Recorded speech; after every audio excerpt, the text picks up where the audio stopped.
سبحان ربك رب العزة عما يصفون وسلام على المرسلين والحمد لله رب العالمين. اللهم صل على سيدنا محمد وعلى آل سيدنا محمد وبارك وسلم. اللهم صل على سيدنا محمد وعلى آل سيدنا محمد وبارك وسلم. اللهم صل على سيدنا محمد وعلى آل سيدنا محمد وبارك وسلم. فذکر، آپ نصیحت کیجئے، فإن الذکریٰ تنفع المؤمنین، بے شک نصیحت ایمان والوں کو فائدہ دیتی ہے.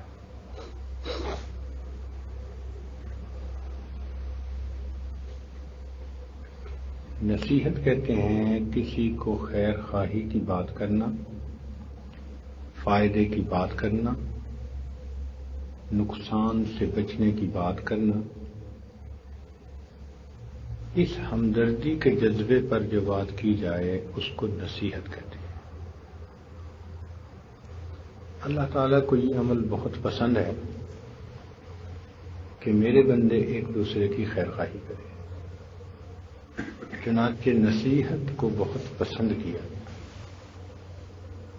حکم بھی فرمایا گیا کہ نصیحت کیجیے، نصیحت ایمان والوں کو فائدہ دیتی ہے. ہر بندے کو نصیحت فائدہ دیتی ہے. جو غافل ہو اس کو دین کی طرف آنے میں نصیحت فائدہ دیتی ہے. جو دین کی طرف آیا ہو اس کو آگے ترقی حاصل کرنے میں نصیحت فائدہ دیتی ہے. دنیا کا کوئی بھی انسان ایسا نہیں کہ جس کو نصیحت سے فائدہ نہ ہو. حتیٰ کہ حضرت حکیم الامت حضرت اقدس تھانوی رحمۃ اللہ علیہ نے لکھا ہے کہ خطیب اگر اس بات پر خطبہ دے جس کی کمی وہ اپنے اندر محسوس کرتا ہے تو اس نصیحت کرنے سے اس کو اپنی ذات کو فائدہ ہو جاتا ہے. یعنی نصیحت کی بات ایسی اعلیٰ چیز ہے کہ دوسروں کو تو فائدہ دیتی ہی ہے، اپنی ذات کو بھی فائدہ ہوتا ہے. چنانچہ اللہ تعالیٰ اس چیز کو اتنا پسند فرماتے ہیں کہ حضرت سلیمان علیہ السلام کا لشکر جا رہا تھا اور راستے میں چیونٹیاں چل رہی تھیں، تو ان میں سے ایک چیونٹی نے دوسروں کو کہا کہ جلدی سے اپنے بلوں میں گھس جاؤ، ایسا نہ ہو کہ سلیمان علیہ السلام کا لشکر تمہیں پاؤں کے نیچے کچل دے.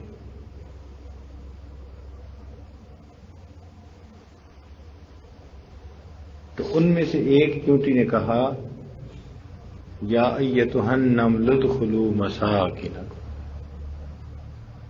اے چیونٹیوں تم اپنے بلوں میں سوراخوں میں چلی جاؤ.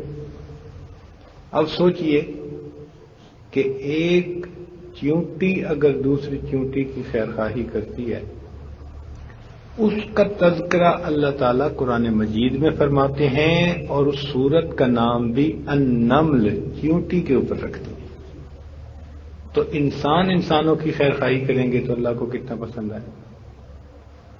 اس لیے ہمارے اسلاف میں شروع سے یہ طریقہ رہا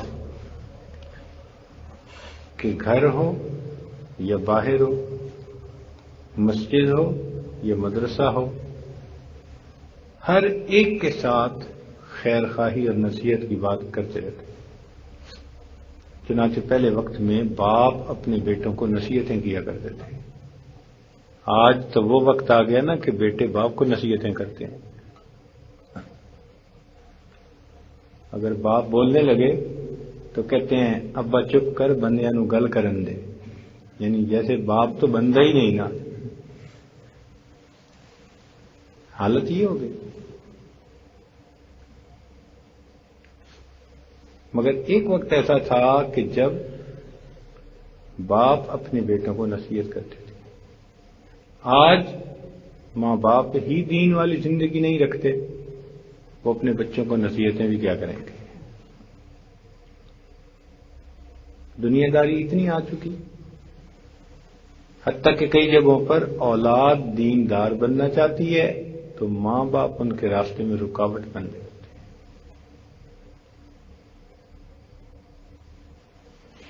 مگر پہلے وقتوں میں مائیں اپنے بچوں کو نصیحت کرتی تھیں۔ اس کی دلیل کہ حضرت شیخ عبد القادر جیلانی رحمۃ اللہ علیہ جب گھر سے چلے علم حاصل کرنے کے لیے تو ماں نے ان کو نصیحت کی تھی کہ بیٹا ہمیشہ سچ بولنا۔ اب بتائیں کہ ماں کی نصیحت تھی کہ بیٹا سچ بولنا، اور راستے میں ڈاکوؤں نے لوٹا، بیٹے نے سچ بولا، جس کی وجہ سے اللہ تعالیٰ نے ان ڈاکوؤں کو توبہ کی توفیق عطا فرما دی۔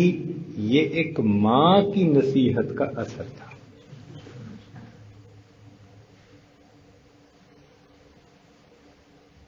والد نصیحت کرتے تھے، چنانچہ امام زین العابدین رحمۃ اللہ فرماتے ہیں کہ میرے والد امام باقر رحمۃ اللہ علیہ مجھے نصیحتیں کی، بیٹا چند شخصوں کے ساتھ دوستی مت کرنا، حتیٰ کہ اگر راستہ چلتے ہوئے چلنا بھی پڑے تو مت چلنا، راستے میں بھی ساتھ میں چلنا۔ کون کون سے؟ فرمایا کہ ایک، تم بیوقوف سے دوستی نہ کرنا، اس لیے کہ وہ تمہارا فائدہ کرنا چاہے گا اور تمہارا نقصان کر بیٹھے گا۔ ہے جو بیوقوف۔ مشہور واقعہ ہے کہ ایک بندے نے ریچھ پالا ہوا تھا، تو اس کے دل میں خیال آیا کہ بھئی میں جب دوپہر کو سوتا ہوں، گرمی ہوتی ہے، تو ریچھ کو پنکھا کرنا کیوں نہ سکھاؤں۔ اس نے ریچھ کو پنکھا کرنا سکھایا۔ اب مالک سو جاتا اور ریچھ پنکھا کرتا۔ لوگوں نے منع بھی کیا، بھئی یہ جانور ہے، اس کے ساتھ ایسا معاملہ نہ کرو۔ اس نے کہا نہیں، میں نے اسے سکھا دیا۔ چنانچہ کچھ دن تو ایسا چلتا رہا۔ ایک دن مالک سویا ہوا تھا اور ریچھ پنکھا کر رہا تھا، آ گئی ایک مکھی۔ وہ اس سوئے ہوئے بندے کے کبھی ماتھے پہ بیٹھے، کبھی ناک پہ بیٹھے۔ اب اس ریچھ نے اس مکھی کو اڑانے کی بڑی کوشش کی، وہ بھی مکھی تھی، کہاں ہلتی تھی۔ مگس ہرگز نہ خواہد رفت از دکان حلوائی، ایک حلوائی کی دکان سے مکھی نہیں جاتی، اور ایک کبھی کبھی کسی چہرے پہ بیٹھ جائے تو پھر بھی نہیں جاتی، ہٹاؤ تو بھی نہیں ہٹتی۔ تو جب اس نے کئی دفعہ اس کو ہٹایا اور مکھی نہ ہٹی تو ریچھ کو غصہ آیا۔ اس نے کہا اچھا میں اس مکھی کی خبر لیتا ہوں۔ چنانچہ ایک پتھر بھاری سارا پڑا تھا، اس نے اٹھایا اور اس مکھی کو دے مارا اور اپنے مالک کے دماغ کھوپڑی کا کچی عمر نکال دیا۔ تو اپنی طرف سے تو اس نے مارا مکھی کو، لیکن اتنی عقل نہیں تھی کہ آگے اس کے سر کا کیا بنے گا۔ تو فرمایا کہ بیوقوف سے دوستی نہ کرنا، وہ فائدہ پہنچانا چاہے گا، الٹا نقصان پہنچا بیٹھے۔ اور دوسرا فرمایا جھوٹے سے دوستی نہ کرنا، جھوٹے سے دوستی نہ کرنا۔ اللہ اکبر۔ دیکھیں میں آپ کو ایک بات بتاؤں، 3 باتیں بچوں کی تربیت کا نچوڑ ہے۔ 3 باتیں جو چاہے نا کہ میں اپنے بچوں کی اچھی تربیت کروں، 3 باتیں، اگر ان 3 باتوں کو اس نے کر لیا تو یوں سمجھ لے میں نے اپنے بچوں کی پوری تربیت کر دی۔ 3 نقطے کی باتیں۔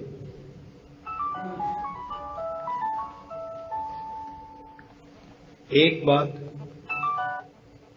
کہ بچوں سے یہ کہے کہ تم نے ہمیشہ سچ بولنا ہے، مجھے ہر غلطی گوارا ہے جھوٹ گوارا نہیں. اس پہ بچوں کے ساتھ کوئی کمپرومائز نہیں ہے.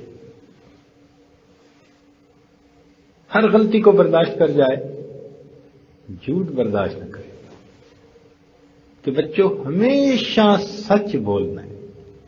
نبی علیہ السلام نے ارشاد فرمایا مومن سب کچھ ہو سکتا ہے مگر جھوٹا نہیں ہو سکتا. تو یہ صدق مقال بڑی اہم بات ہے.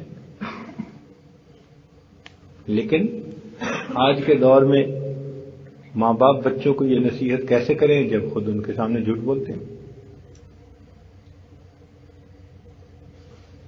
تو بچوں کو نصیحت کیسے کریں گے؟ خود سچ بولیں گے تو بچوں سے وعدے لیں گے نا. یہ بڑی اہم بات ہے. اس لیے کہ غفلت والی زندگی کی ابتدا ہی جھوٹ سے ہوتی ہے. وہ اپنی ایک حرکت کو چھپانے کے لیے ایک جھوٹ بولتا ہے, پھر جھوٹ کو چھپانے کے لیے اس کو کئی جھوٹ بولنے پڑتے ہیں, پھر اتنے زیادہ جھوٹوں کو چھپانے کے لیے اور زیادہ جھوٹ بولنے پڑتے ہیں, پھر اتنے جھوٹوں کو چھپانے کے لیے اور زیادہ جھوٹ بولنے پڑتے ہیں. تو ایک نصیحت بچوں کو کیا کرے؟ سچ بولنا ہے. جھوٹ پہ تو کمپرومائز ہے ہی نہیں, سچ بولنا ہے, پکی بات ہے. جو مرضی ہو جائے, حالات جو مرضی ہو, مگر بچوں کو کہے کہ بیٹو سچ بول. ہزار خوف ہو لیکن زباں ہو دل کی رفیق, یہی رہا ہے ازل سے کلندروں کا. ایک تو یہ نصیحت, اور دوسری نصیحت 5 وقت کی نماز. اس پہ کوئی کمپرومائز نہیں. میں تھکا ہوا ہوں, میرا ہوم ورک زیادہ ہے, مجھے رات کو نیند نہیں آئی تھی, میں فجر میں جاگ نہ سکا, نہ کچھ قابل قبول نہیں. بڑا نقصان بچہ کر دے برداشت کریں گے, لیکن 5 نمازوں میں اگر وہ سستی کرے یہ بات قطعاً قابل قبول نہیں. اس کا ایک تو ہے نا دینی فائدہ کہ صلحاء کے چہرے کا نور آئے گا اور اس کے اندر برکتیں آئیں گی. ایک فائدہ یہ بھی ہے کہ 5 وقت کی نمازوں سے اس کی زندگی کی ترتیب سنور جائے گی, اس میں ٹائم کی پابندی آ جائے گی. جب نمازوں کی پابندی نہیں ہوتی پھر ٹائم کی بھی پرواہ نہیں ہوتی. تو 5 وقت کی نماز اپنے وقت پہ باجماعت ادا کرنا, اس کے اوپر کوئی کمپرومائز نہیں, رعایت ہے ہی نہیں. اور اگر تکبیر اولیٰ ہو تو سبحان اللہ, پھر کیا ہی بات ہے, نور علی نور ہے. اور تیسری چیز خدمت کرنا. بچے کو ہمیشہ انسان ایسا بنائے کہ وہ دوسرے کی خدمت کر کے خوش ہو. کئی بچے ہوتے ہیں نا, ان کو کام کرنا بوجھ نظر آتا ہے, مصیبت نظر آتی ہے. نہیں, بچے کو کہنا نہیں, خدمت, اس کو عظمت سمجھو. جب چھوٹا بڑے کی خدمت کرے, بچے ماں باپ کی خدمت کریں اپنے, تو اس خدمت کی وجہ سے خود بخود اس بچے کے اندر عاجزی آ جاتی ہے, عجب اور تکبر کی جڑ کٹ جاتی ہے. جس بچے نے خدمت کرنے کا کام اپنے ذمہ لے لیا. تو یہ 3 باتیں یوں سمجھ لیں کہ پوری زندگی کی تربیت کا نچوڑ ہے. بچے سے سچ کا عہد لینا, 5 وقت کی نماز کو پکا کروانا, اور خدمت میں ان کے ساتھ کوئی غیر نہیں. ان کے منہ میں آپ گھی شکر دیں, ان کو حلوے کھلائیں, جو مرضی کھلائیں, جتنا مرضی پیار دیں, 3 چیزوں میں ان کے ساتھ کوئی رعایت نہیں. یہ یوں سمجھ لیں کہ سینکڑوں کتابیں جو تربیت اولاد کے بارے میں ہیں ان سب کا اصل اصول اور نچوڑ ہے. کون کون سی بات کو یاد ہوئی یا بھول گئے؟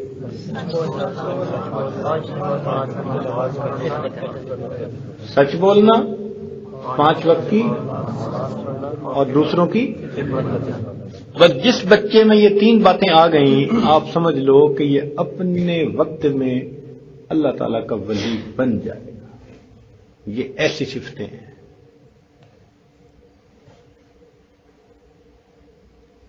تو بات سمجھ آ گئی؟ اچھا، تو بات چل رہی تھی کہ فرمایا کہ چند لوگوں سے دوستی نہ کرنا، ایک بیوقوف سے اور دوسرا جھوٹے سے. جھوٹ سے تو انسان کو اتنی نفرت ہو کہ بس نہ کہے نہ سنے.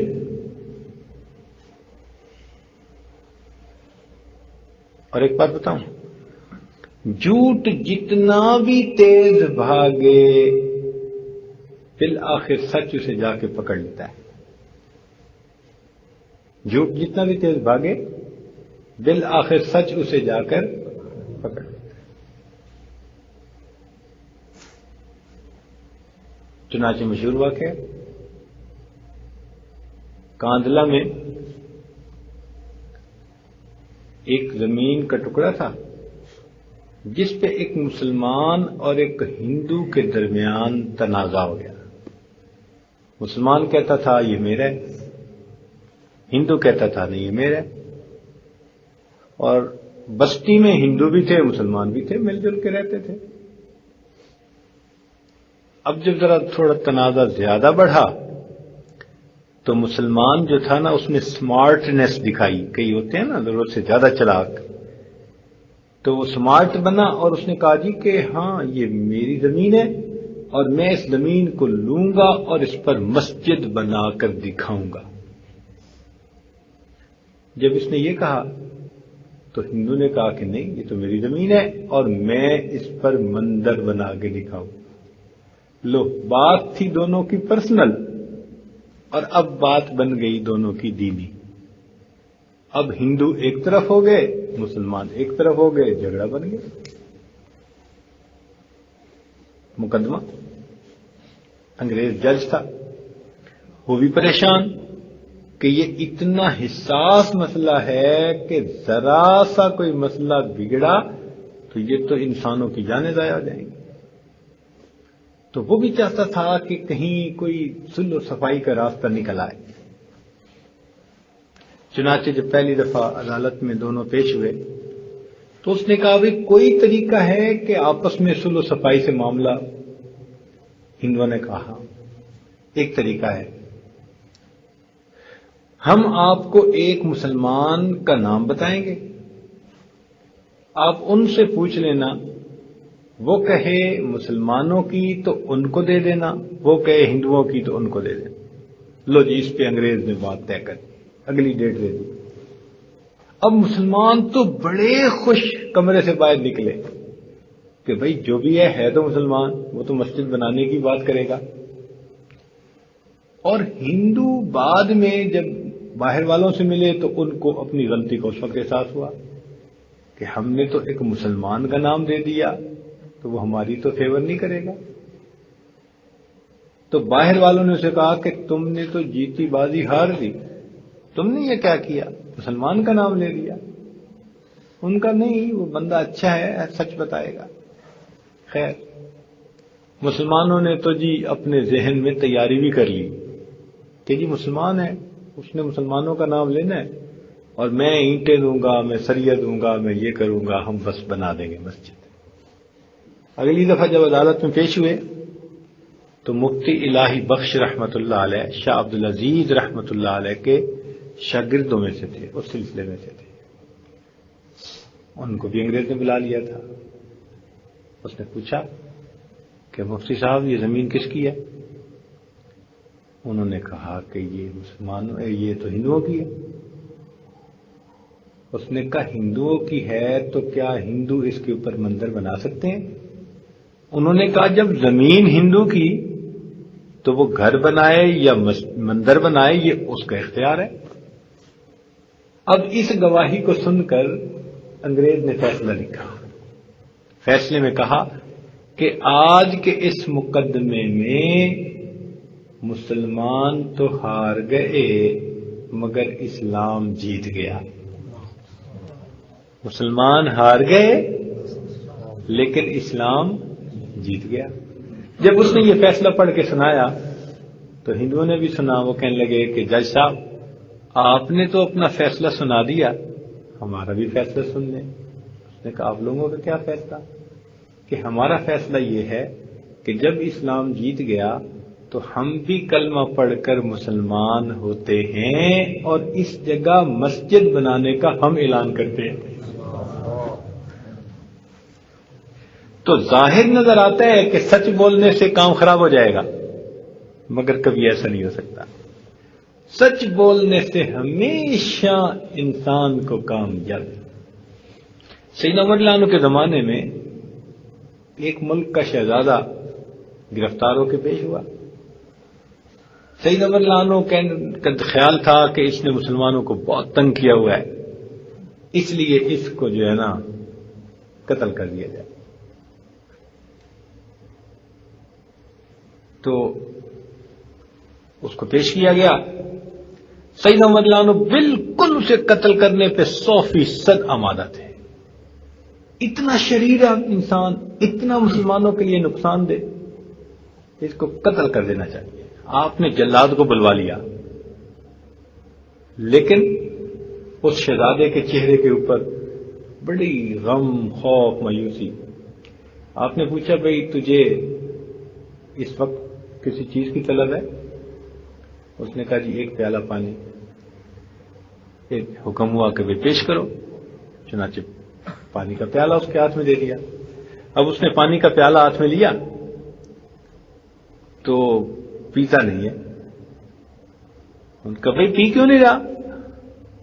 اس نے کہا جی مجھے ڈر لگ رہا ہے کہ اگر میں پانی کا پیالہ پینے لگوں گا تو آپ میری گردن اڑانے کا اشارہ کر دیں گے۔ تو آپ نے فرمایا کہ نہیں، جب تک تو پانی پی نہیں لیتا اس وقت تک تیری گردن نہیں اڑاتے۔ جب آپ نے یہ کہا نا جب تک تو یہ پانی پی نہیں لیتا ہم تیری گردن نہیں اڑائیں گے، وہ ایسا چلاک بندہ، اس نے وہ پانی زمین کے اوپر ڈال دیا۔ کہنے لگا امیر المومنین اب آپ مجھے قتل نہیں کر سکتے، آپ کا قول یہ تھا جب تک تو یہ پانی پی نہیں لیتا ہم تجھے نہیں قتل کریں گے۔ اب عمر رضی اللہ عنہ نے قول دیا ہوا تھا، کوئی ہم جیسا ہوتا وہ کہتا دفع ہو پرے، لیکن وہ عمر بن الخطاب رضی اللہ عنہ تھے، قول کا پاس کیا۔ کہنے لگے ہاں میں نے بات تو یہی کر دی تھی کہ جب تک تو یہ پانی نہیں پیے گا تجھے نہیں قتل کروں گا، تو اب میں تجھے قتل تو نہیں کر سکتا، چل میں نے تجھے چھوڑ دیا۔ تو جب آپ نے اس کو کہا کہ میں تجھے قتل نہیں کر سکتا تو میں نے تجھے چھوڑ دیا، تو وہ کہتا ہے کہ حضرت آپ نے مجھے قتل کا حکم دیا تھا، اس وقت اگر میں کلمہ پڑھ لیتا تو لوگ سمجھتے کہ موت کے ڈر سے اس نے کلمہ پڑھا۔ میں نے ایک ایسی ترتیب لگائی کہ اب آپ عاجز ہو گئے مجھ سے قتل کرنے پہ، تو آپ نے تو مجھے چھوڑ دیا۔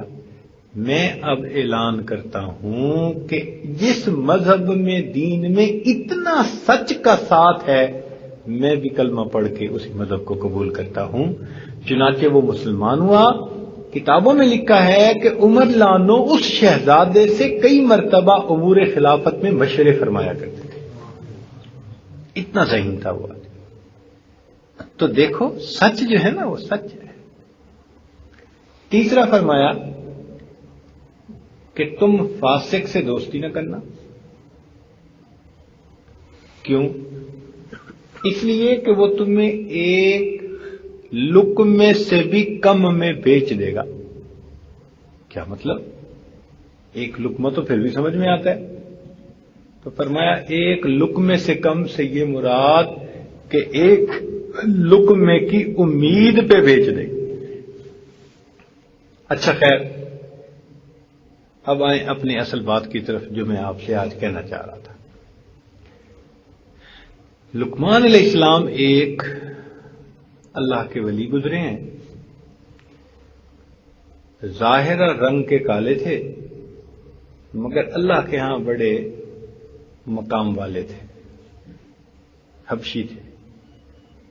میری ان کی بستی کے لوگوں سے ملاقات بھی ہوئی، جس بستی میں وہ رہتے تھے۔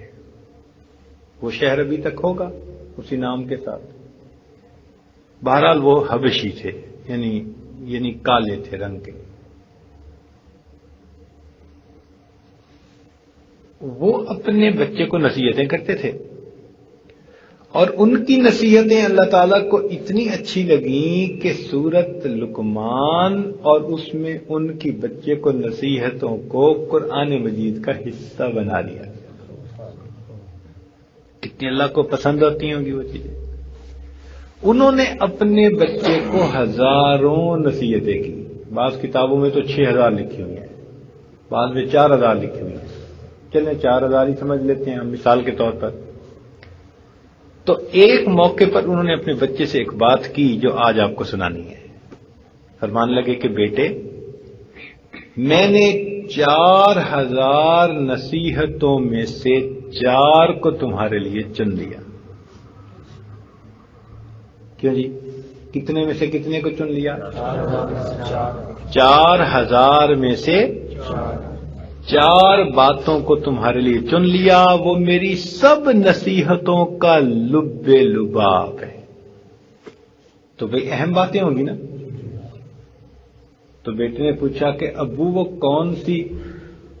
فرمایا احفظ 40 فی 40، 4 موقعوں پر 4 چیزوں کی حفاظت کرنا۔ 4 موقعوں پر 4 چیزوں کی حفاظت کرنا بیٹے۔ پہلی بات فرمایا احفظ عینیک فی بیوت الناس، جب لوگوں کے گھروں میں جاؤ تو اپنی آنکھوں کی حفاظت کرنا۔ یہ اس دور کے حساب سے کہا گیا، کیونکہ اس دور میں جب لوگ آتے جاتے تھے کسی کے ہاں مہمان، تو اس آنے جانے میں بے پردگی کا بھی ڈر رہتا تھا۔ آج کل کے دور میں کہیں گے کہ نظر اٹھاتے ہوئے نظر کا خیال رکھنا، کیونکہ آج تو گلی میں بازار میں جہاں کہیں نظر اٹھے گی تو خطرہ ہے کہ آگے سے کہیں غیر محرم ہی نہ سامنے ہو۔ تو مقصد کیا تھا کہ اپنی نگاہوں کی حفاظت کرنا۔ یہ آج کل کے نوجوانوں کے لیے ایک بہت بڑی نصیحت ہے۔ اب مدارس کے طلباء پتہ کیا کرتے ہیں کہ سارا دن تو مدرسے میں رہے بند، عصر کے وقت یہ ایسے نکلتے ہیں جیسے بکریوں کو باندھا ہو نا کسی نے اور چھوڑ دیں تو وہ بھاگتی ہیں، یہ بھی بازاروں کی طرف بھاگتے ہیں۔ ان کا پھر مدرسے میں دل نہیں لگتا، پھر یہ کسی دکان پہ جائیں گے، بازار میں جائیں گے اور وہاں بیٹھ کر یہ تماشا کریں گے۔ یہ جو تماشا ہے نا، اس نے پورے دن کی پڑھائی کے نور پر پانی پھر جو کچھ حاصل کیا ہوتا ہے نا پورے دن میں مسجد میں رہ کر، وہ عصر سے مغرب بازار کے اندر جا کر بیٹھنے سے پوری کی پوری نعمت ضائع ہو جاتی ہے۔ پھر آ کے کہتے ہیں جی حضرت کچھ بتائیں، سبق یاد نہیں ہوتا۔ کیسے سبق یاد ہو؟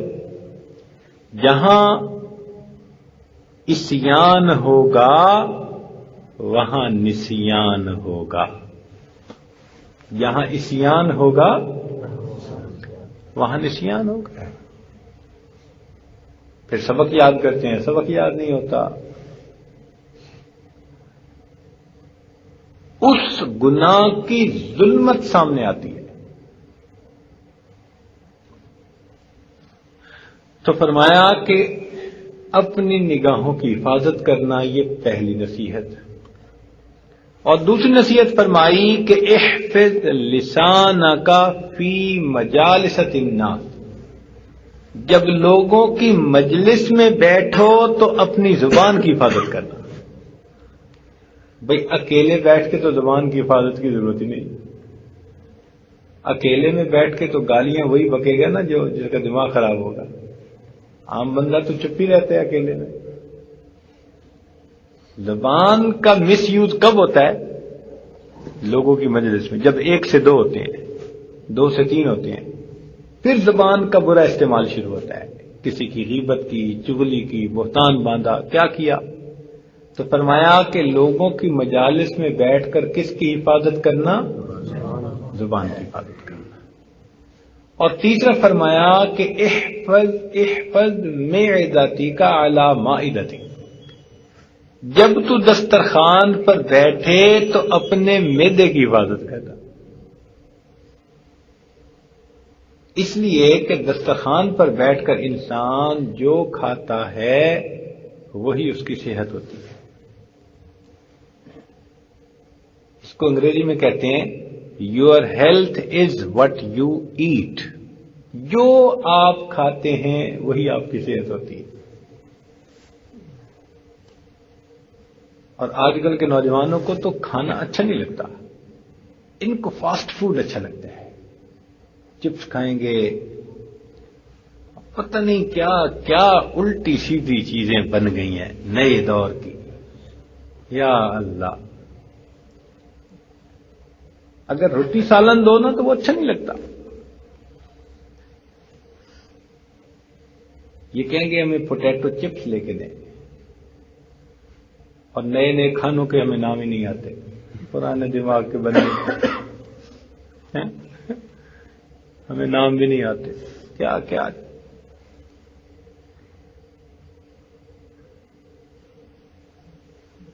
تو فرمایا کہ بیٹے دسترخوان پر اپنے معدے کا خیال رکھنا.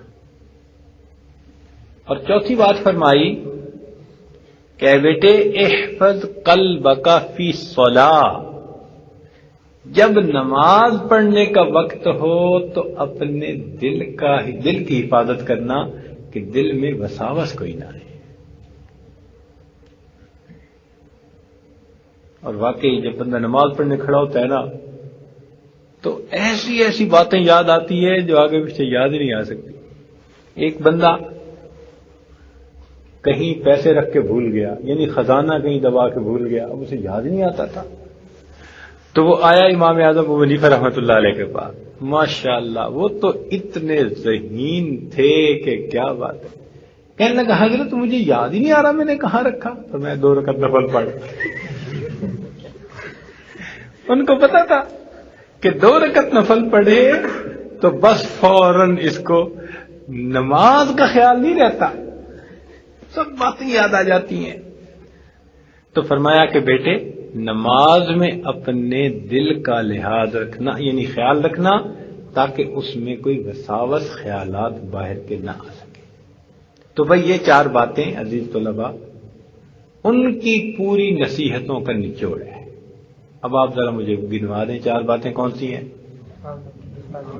آنکھوں کی حفاظت، زبان کی حفاظت، معدے کی حفاظت، اور نماز کے اندر دل. پھر 4 باتوں کے ساتھ تھوڑا سا ضمیمہ بھی ساتھ لگا دیا.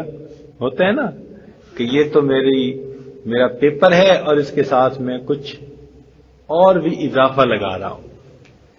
تو فرمایا کہ بیٹے 2 باتوں کا کبھی تذکرہ نہ کرنا.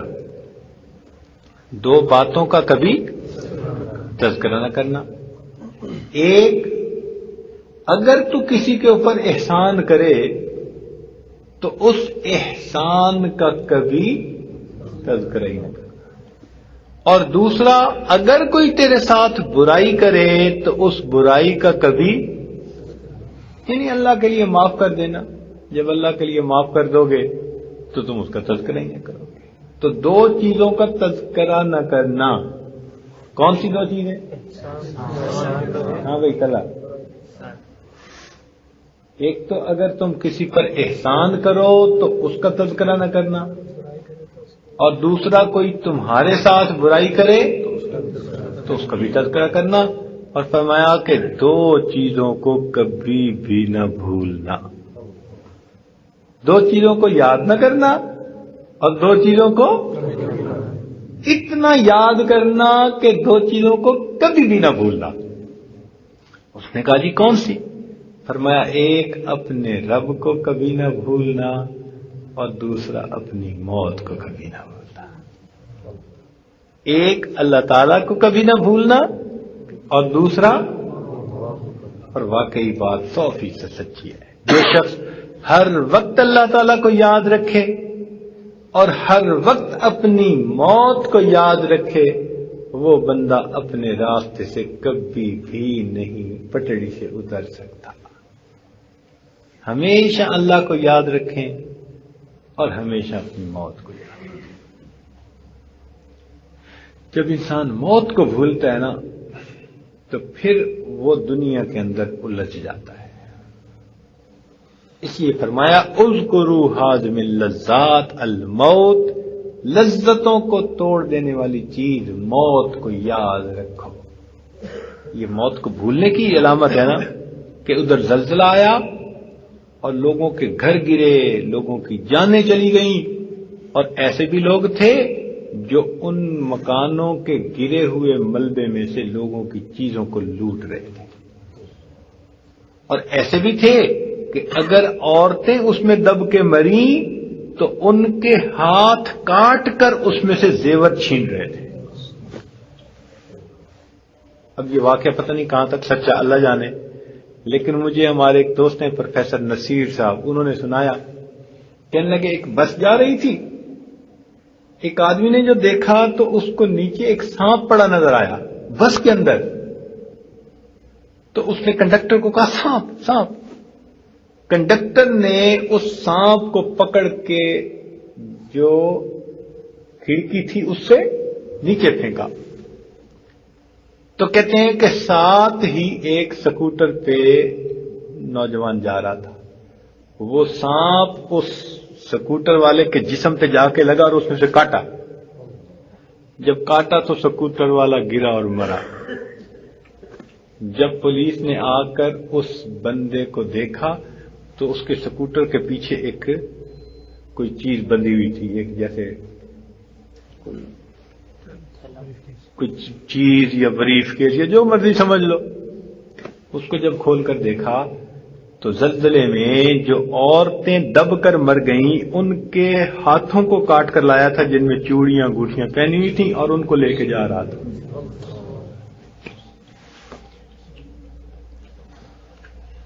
اب بتاؤ کہ کیسا پتھر دل ہوگا کہ مری ہوئی ملبے میں دبی ہوئی عورتوں کے ہاتھوں کو وہ کاٹ رہا ہے، کس لیے کہ اس میں سے اس نے چوڑیاں اور انگوٹھیاں اتارنی ہیں اور ان کو وہ اپنے بریف کیس میں بھر کے لے جا رہا۔